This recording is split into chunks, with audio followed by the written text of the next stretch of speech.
முருகன் உங்களுக்கு துணையாக இருந்தா இந்த அறிகுறிகள் கண்டிப்பா வந்திருக்கும்.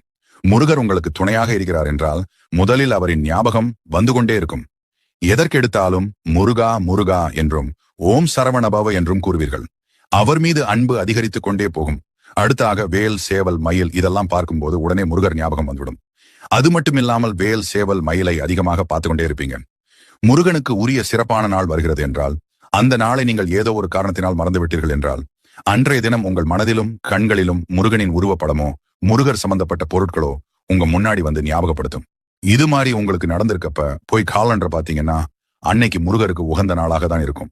விசாக நட்சத்திரம், கிருத்திகை, செவ்வாய்க்கிழமை, சஷ்டி இது மாதிரி ஏதோ ஒரு நாளாக இருக்கும். நீங்க ஒரு கஷ்டத்துல இருக்கும்போது உங்களுக்கு உதவி செய்ய ஒருத்தவங்க வருவாங்க.